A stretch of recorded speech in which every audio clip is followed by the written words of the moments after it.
Hello मित्रांनो, माझ्या ब्लॉगमध्ये आपले स्वागत आहे. तर मी निघालो होतो घराकडे. तर घराकडे निघताना थेंब चालू झाले होते. मग म्हणलं आता इथं थोडे वेळ थांबावं म्हणलं दुकानावर. इथं दुकानावर थांबला होता थोडे वेळ. तर ती थोडा थोडा पाऊस होतो. मोठा पाऊस झाला. मोठा पाऊस, इतका पाऊस पडायला लागला की चौकून आबाळ एक झालं. मग म्हणलं आता इथं थांबावं लागते थोडं उघडूस. तर मग आता छत्री बी नव्हती, छत्री होती घरी. मग इथं गाडी लावली होती, आम्ही गावातून आला होता म्हणलं. तर गाडी तर चकाचक धुवून निघायला लागली होती.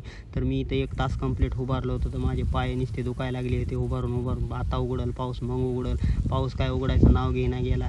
मग म्हणलं आता काय करावं काय कळलं नाही गेलं. मग म्हणलं आता घरी जायचं. म्हणलं आता उघडल्याशी तर काय जायचं म्हणा गेलं. तर की एवढा जोरात पाऊस होता. तर ही गाडी अशी चकाचकच निघली धुवून. मग म्हणलं आता थांबावं थोडं. म्हणलं तर थांबत नाही म्हणलं तर 1 तास कंप्लीट थांबलो होतो. तर इतका सापसापा वाजायला पत्रावर पाऊस, तर भेव वाटायसारखा पाऊस. तर मग एकूण एकाचं बोललेलं देखील ऐकून नाही गेलं. म्हणून आम्ही गपचीप उभारला होता शांतपैकी. मग पाऊस बघत मी उभारलो होतो, व्हिडिओ शूटिंग काढत ही मोबाईलमध्ये बघत उभारली होती. मग म्हणलं आता घराकडे जायला तर ही रस्ता आहे माझा. तर म्हणलं आता तो उघडल्यावर जावं. धन्यवाद मित्रांनो, व्हिडिओ बघितल्याबद्दल. थँक्यू. मला सबस्क्राईब